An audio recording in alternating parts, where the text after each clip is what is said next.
Hello বন্ধুরা, Sulata cooking রেসিপির পক্ষ থেকে তোমাদের সকলকে জানাই স্বাগত। আজকে আমি তোমাদের রান্না করে দেখাবো মাছের মাথা দিয়ে পাট শাকের ঝোল। আর এই গরমের দিনে পাট শাকের ঝোল মাছের মাথা দিয়ে খেতে হয় দারুণ মজা। অবশ্যই তোমরা এইভাবে একদিন রান্না করে দেখো, যে তোমাদের ভীষণই ভালো লাগবে আর খেয়ে তোমরা ভীষণই তৃপ্তি পাবে। দেখো, আমি বাজার থেকে আজকে টাটকা পাট শাক কিনে নিয়েছি। আর শাকটাকে আমি এখন এগুলোকে ভালো করে বেছে নিব। আর শাক বাছা তো তোমরা সকলেই জানো, সেই জন্য তোমাদেরকে আর এখন দেখালাম না, কারণ ভিডিওটা বড় হয়ে যাবে। আমি মাছের মাথাটাকে ধুয়ে ভালো করে জল ঝরিয়ে নিয়েছি। আর এর মধ্যে দিয়েছি আমি অল্প পরিমাণে একটু ধনিয়ার গুঁড়া, স্বাদ মতো লবণ, হলুদের গুঁড়া, মরিচের গুঁড়া আর অল্প পরিমাণে একটু সরিষার তেল দিয়ে আমি মাথাটাকে দেখো ভালো করে মেখে নিচ্ছি। আমার দেখো মাছের মাথা মাখা হয়ে গেছে। এখন আমি চুলায় কড়াই বসিয়ে দিয়েছি। আর কড়াইতে দিয়েছি আমি সরিষার তেল। তেলটা আমার গরম হয়ে গেছে, কারণ কড়াইতে তেলটা ভালো করে গরম করে নিবে, তাহলে কড়াইতে মাছ লেগে ধরবে। সেই জন্য তেলটা ভালো করে গরম করে নিতে হয়। আমি এখন মাছের মাথাগুলো দিয়ে এখন ভালো করে এটাকে ভেজে নিব। আর বন্ধুরা, মাছের মাথাটা ভাজার সময় তোমরা খুবই সাবধানে ভাজবে, কারণ মাছের মাথা থেকে ফুটে তেল ছিটে আসে চোখে মুখে। সেই জন্য তোমরা একটু সাবধানতা অবলম্বন করবে আর খুবই দূরত্ব বজায় রেখে মাছগুলো ভাজবে।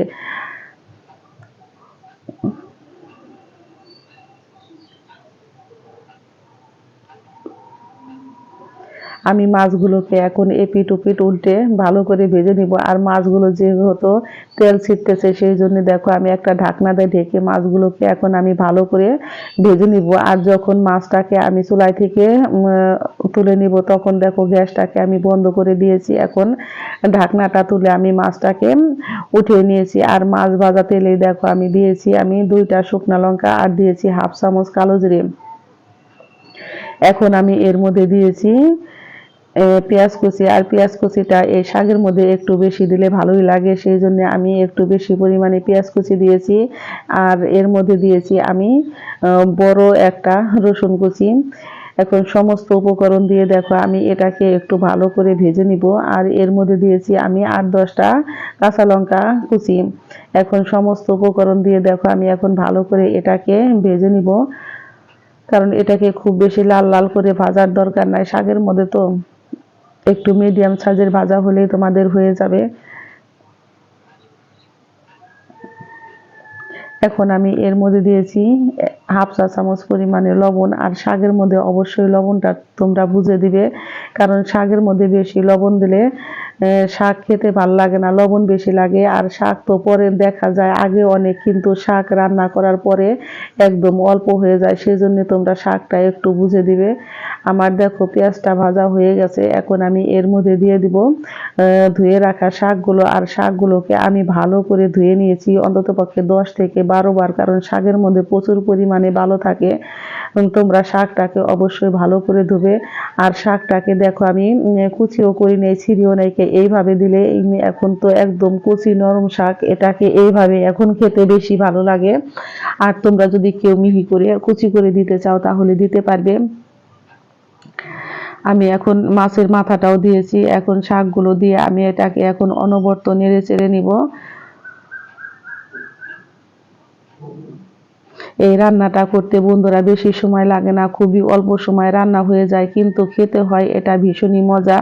আর একটা কথা বলি, যারা আমার নতুন বন্ধু আছো তারা আমাকে একটা লাইক দিয়ে সাবস্ক্রাইব করতে ভুলবে না। আমি নতুন বন্ধু পুরাতন সকল বন্ধুকে জানাই অনেক অনেক ধন্যবাদ। আর গরমের দিনে তো পাট শাক খেলে আমাদের শরীর ঠান্ডা থাকে, পেট পরিষ্কার থাকে। অবশ্যই তোমরা এটা একবার হলেও ট্রাই করে আমাকে কমেন্ট বক্সে জানাবে যে এই রান্নাটা কেমন হয়েছে। আমি তো এই মাছের মাথা দিয়ে রান্নাটা গরমের সিজনে প্রায়ই করে থাকি। কারণ আমি তো তোমাদের আগের ভিডিওতেও বলেছি যে না, আমি আর খাদ্য তালিকায় আমার ঘরে প্রতিদিন এক না এক এক রকমের শাক থাকে, কারণ শাক ছাড়া আমার খেতে ভালো লাগে না। আর ডাক্তারও আমাকে বলেছে শাক খেতে, সেই জন্য দেখো আমার খাদ্য তালিকায় প্রতিদিনই এক এক রকমের শাক থাকে। আর আমি শাকটাকে একরকম করে প্রতিদিন খাই না, আমি এক এক রকম করে এক একভাবে রান্না করে খাই। দেখো এর মধ্যে দিয়েছি অল্প পরিমাণে একটু হলুদের গুঁড়া, আর দিয়েছি আমি অল্প পরিমাণে একটু মরিচের গুঁড়া। এখন সমস্ত উপকরণ দিয়ে শাকটাকে আমি একটু ভালো করে ভেজে নিয়েছি। আর এর মধ্যে আমি দিয়েছি পরিমাণ মতো জল, আর জলটাও তোমরা একটু বুঝে দিবে, কারণ মাছের মাথাটা সিদ্ধ হতে একটু সময় লাগে। মাছের মাথা যদি জলটা একটু বেশি না দেওয়া হয় তাহলে মাছের মাথার ভিতরে রক্ত থাকবে আর খেতেও তোমাদের ভালো লাগবে না। সেই জন্য ঝোলটা দিয়ে তোমরা একটু ভালো করে ফুটিয়ে নিবে। আর দেখো আমি আবারও একটু মাছের ভাজার যে বুল ছিল, বুলের মধ্যে তেল লেগেছিল, সেই জন্য আমি একটু বুলটাও ধুয়ে একটু জল দিয়ে দিয়েছি। এখন আমি এটাকে হাই হিটে রান্না করে নিব 5 মিনিট, আর 5 মিনিট পরে তোমরা দেখতে পারবে যে এটা কত মজার হয়েছে। অবশ্যই বন্ধুরা, আমি তো মজাটা তোমাদেরকে বলে বোঝাতে পারছি না যে এটা খেতে যে এত ভীষণই মজা হয়েছে। এই এক পাট শাকের ঝোল দিয়ে তোমাদের খাওয়া হয়ে যাবে, এটা ভীষণই মজার।